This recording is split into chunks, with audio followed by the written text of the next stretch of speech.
Greetings,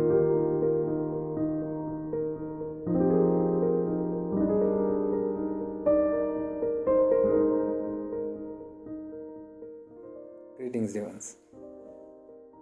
I have this common comment where people talk about books and wisdom and accumulating a lot of knowledge and trying to help themselves out in this journey of the spiritual journey.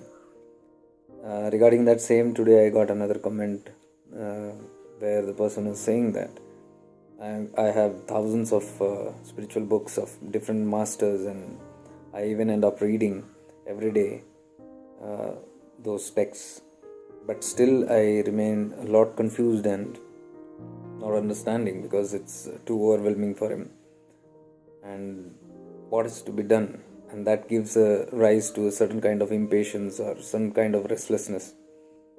So he was asking what's the solution to this.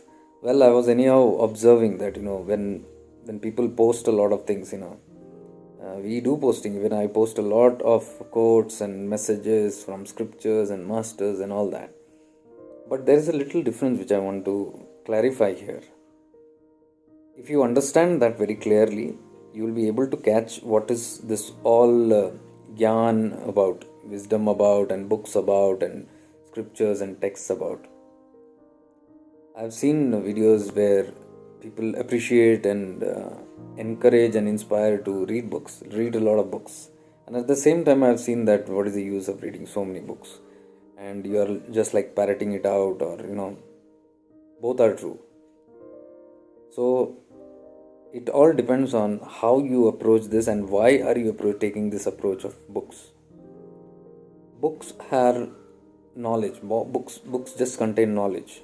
But you have to understand this very clearly. Where does this knowledge come from?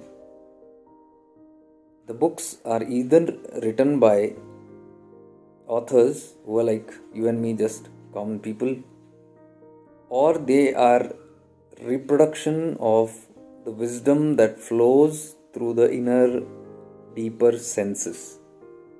It is not a product of intellect, wherein when it comes to the deep higher wisdom that is actually downloaded, or it is connected and attuned to and pulled in from those spaces which is beyond the natural language is what we speak. What we naturally call that is the language of silence. It's very difficult to describe this. I don't know how to describe it because I use it all the time. I use this kind of download stuff all the time. It's very hard to define it. But what I want to say is, if you want to understand this little more clearly, there is something called the Shrutis and Smritis. Shrutis are uneditable sounds which is there in the universe. That is the subtle truth. The whole universe, the cosmos, is reverberating in vibration. We all know it's vibration. So there is a cosmic vibration that's going on. And in this vibration only, the whole truths, deeper, higher truths of the whole manifestation, the cosmos, everything is there. It's there. It's not revealed, but it's there. You can say it's in the decoded format of sound. Just like when you look at the voice language, the noise language, if you see on the audiogram and all that, those lines which are there, you can't understand what is that. Very, very difficult until you have some device to decode that and reproduce music out of it, or reproduce it as sound. Like for example, what I'm speaking right now, it gets decoded in this digital format, and it has to be taken back into the voice form.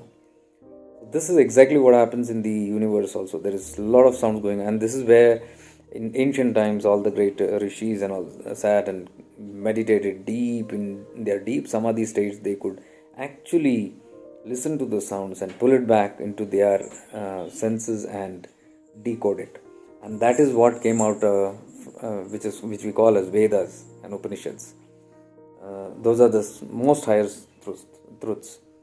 So they are basically just sound decoded into our language, which we can understand. So it reveals a lot of truths of the universe, and those truths were revealed, or they were decoded by these great rishis to help us, to help humanity go back to the source. The basic simple line, it is just going back to the source. Because anything that manifests is unfolding from that source, and anything you decode, whatever has unfolded, that if you decode the codes and you find out the secrets, and when you work on them, you are rewinding back to the source. So it's all about that, the whole thing, to help humanity in different forms. So these are called Shrutis. This cannot be modified by any human, any other being. It is there. It is there in the universe. You can't modify it. Nobody can manipulate it. You can only download it and use it. That's the unchangeable code. The DNA setting, unchangeable DNA setting of the cosmos. Now, there are smritis. You listen to that and they have written the Vedas in the purest form. Now, somebody goes and looks into the Vedas and reads it, and they understand it. And what they understand, their interpretation, they write down commentaries. This is my commentary. This is what the Veda says, one shloka, and now it means this. All elaboration. Now that elaboration is not coming from the Shruti, the original. It is now modified by the intellect. The mind is reading it, and the intellect is decoding it, and according to one's idea or ideology, or according to one's understanding or perspective, they write it down.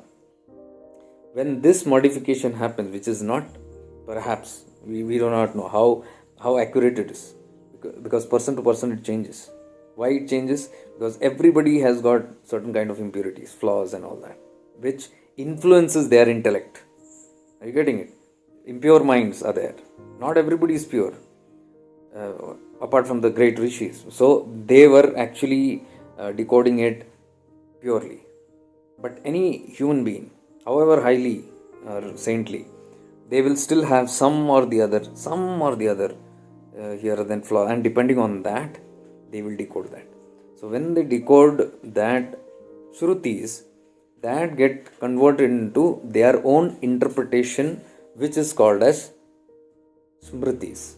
They become Smritis. So Smritis are always those texts that is modified by an individual's intellect and understanding. So individual's intellect and understanding is always very limited, and it is impure. It all acts on what sanskaras are going on, what tendencies, what flaws, what karma is playing on in the mind. With that impurity, those texts are written. So all the books, if you see, are written as Shrutis. They are Shrutis. They are Smritis. They are not Shrutis. Shruti is the original one. Smriti is what they are writing, they are decoding.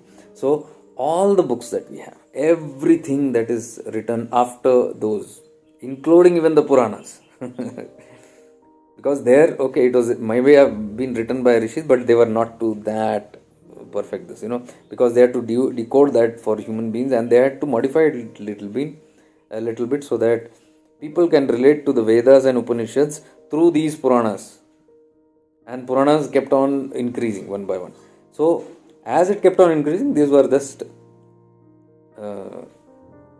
Smritis, and they were not the Shruti.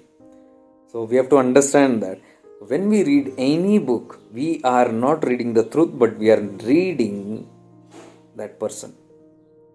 We are reading the truth of that person. We are not reading the ultimate truth. This must be clearly understood.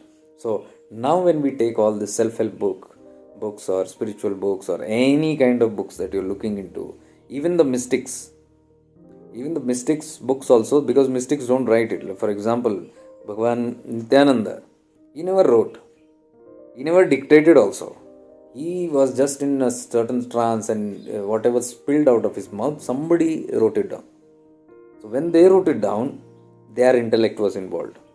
So you can say what was coming out from Bhagavan's mukh, or his mouth as voice, were the Shrutis. And what somebody wrote down began to become the Smritis. And the more it modified, the more it got translated, many intellects got into it, and they had their own versions of the books. And now when somebody is again reading it and giving commentaries on it, imagine.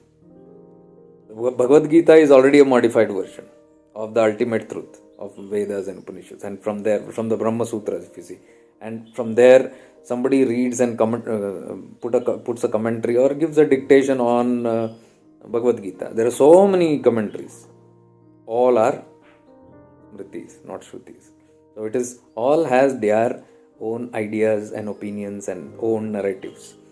So this is the reason today morning also I put a post that when you read, when you see, when you hear anything on the internet or anything in the worldly, be it books or any kind of material, don't use your mind to read it because that will further pollute it. Mind is always polluted. We must understand this. Use your awareness to read it. Don't use your five senses to read it or see it or hear it. Use your sixth sense to see it or hear it or see it. That way, you are going, because awareness is beyond the mind and intellect. It is beyond the mind and intellect. Mind and intellect is influenced by your sanskaras and karmas. So there can be alterations in that, not the accurate. You might not read the accurate or pure, what is meant in the pure form. So once you rise beyond your mind and intellect and then read it through your awareness, you can be assured that what you read through is a very pure understanding. So that is what even happens with downloads. When you are downloading, there is a catch, because if you are rooted in your lower consciousness, there are chances that you will fluctuate between the higher senses and your mind.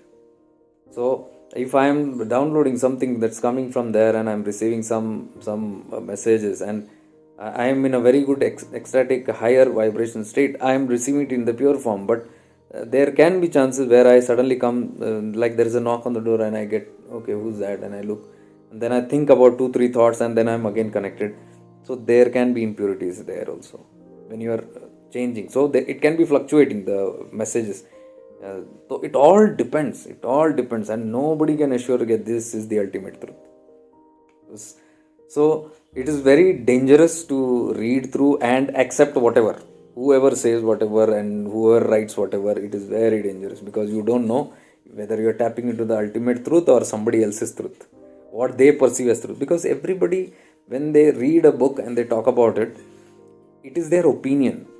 It is not exactly the replica of what, it is not the exact reflection of what they are reading or what they have understood. See, understood is again gone. Understood is a mind game.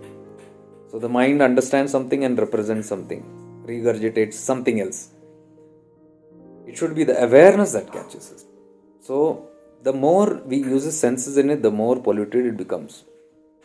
And that is why this language of silence is always mentioned. So when you are sitting in silence, you get all these messages. You get every messages from even the God source. You get every higher truth in your silence. The more silent you are, the more you are receiving those codes. The more you talk or the more you use your mind, the more you are polluting it. So all these great mystics, if you see Bhagavan Nityananda, Bhagavan Ramana, Nisargadatta Maharaj, all these great mystics, if you see, or even Akalkot Swami, they were quiet, they were silent, because they were just reverberating in that truth. And when they spoke, they just threw out those pearls. And they were in that state only, in that state of samadhi. Even Ramakrishna Paramahams, they talked in that state. So that's a very high kind of truth that's coming. Though still it might not be the most accurate, because the most accurate is again in complete silence, which we call as Lord Dakshinamurti's language. He is Lord Shiva's Swarupa itself. One step down, that is the subtle form of the Shiva. That has taken a subtle form again to communicate and give the whole truths, which he gave it to the 4 rishis. And there also he gave it in silence. So what was he doing? He was sending out those pure vibes of that, codes of that wisdom, and the 4 rishis were sitting, they were receiving it and downloading, what I was calling. They were downloading it without talking, because there's a pure way of transferring wisdom. Okay. Now coming to your point where you say that I have been reading thousands of books, I have thousands of books with me, and I am reading every time and I get confused. Now you must have got an understanding of what are these books. Now, when you read books, you must be very clear, why are you reading it. Are you reading it to gather information or gather wisdom or to become more knowledgeable, more intelligent? What is it all about? Or do you want to perceive some truths or realize the truth? Okay, When you want to realize the truth, don't go for reading. Meditate. As much as possible, meditate. Take a book. If you want to know a sloka, a certain sloka, or Bhagavad Gita, or a Quran, or Bible, don't just read it and finish the book. Go one by one. If you have seen in my past 3-4 trips, I have been just using one particular book of Ramana, which I have been pointing so many, and I have been reading out text from that. So slowly I am going. 2-3 lines I am reading and contemplating, talking on it. Talking also destroys it, but still I am telling you, there's no hurry to read that book. You have to literally meditate on that, and then when you do that churning, your consciousness when it reads, your awareness when it reads, there is a different kind of churning that happens, and the pure knowledge is extracted because it's not coming from the book. Book is just an indication, it is a pointer. When you're reading certain things and you are in a state of awareness, you are tapping to that zone what you're reading here. What you read here, you go and tap, like for instance, you're tapping into the Akashic reports of all the historical events. And you're reading here one line of some historic event sometime, and you're connected to this, the downloads will begin happening from there. The whole it will get flooded of that one line will be transferred. The more words will just start flowing. So one word doesn't get transferred. I mean, when you read it here, more words transfer from there on the same line, whichever is there. So these are only pointers books. That is why when Ramana's words I'm reading, I'm in a state of awareness, then it goes and connects into that, and the higher truth starts revealing itself. So then what is spoken is this as a reference, but those truths from the realization of those truths. The bodh, I have told, there are 3 aspects in everything that we read, say or do in spirituality. One is the gyan, the wisdom, and this other is the bodh, the experience. So Atma Gyan, if I say the soul wisdom, Atma Gyan I am getting by reading or whatever, or contemplation. And while reading or contemplation or hearing or seeing, I am at the same time experiencing. That is Atma Bodh. How do I experience? Only in a state of awareness. I have to shift into awareness. I have to be in that awareness. Only then that transfer keeps on happening of that knowledge, and you connect to that sources. So somebody is saying something, you are connected to the same line in the universe. So a pointer from here and there, the similar lines starts coming into your consciousness. Are you seeing? Are you getting the clear idea of this? So this is all about awareness. When we are talking, when somebody is talking or saying. So that is how I reflect all these books, and that is how it should be read. And once you have the Atma Gyan combined and you have the experience of that, not understanding, not the mind level, experience, the realization of that truth, what you're reading, hearing, or seeing, that is Atma Bodha, that turns into Prabodha. Prabodha means you have sparks of enlightenment, you have awakenings inside. You say, yeah, this is right. It all sparks within that means it has given the result. The ultimatum of reading or listening, that satsang what you have or whatever, the results are done. The purpose is fulfilled. So it should awaken a person, it should enlighten a person, it should transform a person. That is true reading, that is true satsanga. And that can happen only in a state of awareness. That is what I am precisely trying to teach here. Now, when you read all those books, if you don't do it in this manner, it is just gathering in of information which is going all into your brain, into your mind. And when you're reading, you're storing, it becomes a storehouse, and it cannot store beyond a certain limit. It will puke it out, or it will overflow, or it will jam up because it's too overwhelming for it. Too much. It is called information overload. Many people have information overload due to too much of absorbing activity from the net. They are seeing this, seeing that, listening to this video, that video, always continuously listening to multiple people, and they do not know what they are searching in that. So some emptiness has to be filled in. So they attend all the satsang, all the live telecasts here, there, everything, and sometimes they contradict. This person is saying this person is saying this. Why? Because everybody is interpreting the truth in their own way. I told you, like the books only, all the people who are speaking, they have their own interpretations. It is not the ultimate truth. They might be saying that, talking the ultimate truth. Even the masters change in that. Let me tell you. Even the masters have opinions and narratives when they are talking, a different kind of perspective they are presenting. through their life experience and all that. You see, same Bhagavad Gita, if 10 masters speak, they will all speak in a different styles and ways. And it might have even deviations. So, a person who's listening to multiple people will get boggled. That is why they always said follow one master. If you do not have this capacity, if you get overload and if you have no discriminative powers, follow always one master only and blindly just fix on to whatever is being said and study that. Only if you have the courage and the guts to have the discriminatory powers where you can discriminate and not judge each other. Not even come to the conclusion that, oh, this is wrong, that is wrong. Why this question should never arise? Why did he say this way? Why did he say this way? That means discriminative power is not strong. Then you must stick to just one. But if you have the capacity to have good discriminative powers and understand all perspectives and then decide on something, then it's very well and good. Otherwise, it will be system overload, and that is what is precisely happening. Because it is only Gyan. There is no Atma Bodh happening. There is no Bodh happening in that. No experience happening in that. No awakening. No Prabodha happening in that. It is just accumulation of wisdom. Accumulation of wisdom is very dangerous because it's all half knowledge. Because I do not have understanding of this. Rather, what I'd say is, I'll tell you why I read books. Listen carefully. I have plenty of books. I do not read books to gain wisdom. Listen carefully. I do not read books to gain wisdom and have more knowledge. I read books to confirm what are my downloads. Are you getting this clear? I read books to have a very good confirmation of the downloads or have more clarity. Like, for example, if I'm downloading something that's happening, and when I pick up any book, like I Am That of Nisarg Dutt Maharaj, too deep, too high ones. So I open the book and I'm reading. Immediately it strikes me because I have already had a download of this. And I knew it in my consciousness. Somewhere I'm thinking, sometimes I'm thinking and reflecting on the higher truths, and some weird things come into my mind. And those thoughts, okay, I preserve it. Okay, fine. This is what came to me, a realization.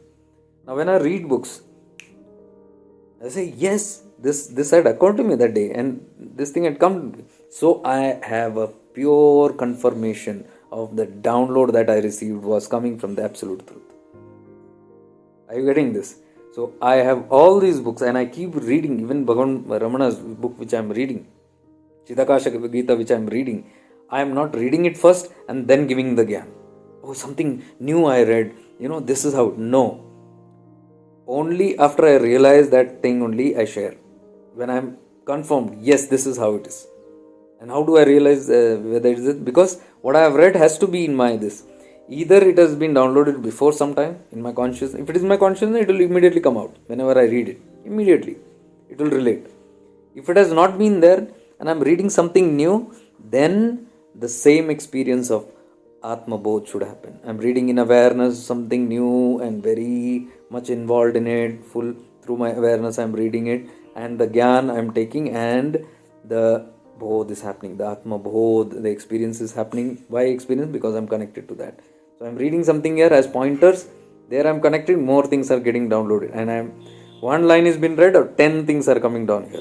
And I am getting clarity on that. And when I get clarity, I say, wow, that's Prabodh. Awakening and enlightening happening. And that's it. And that's, I mark it. This is how it is. Are you getting the clear picture of how it happens?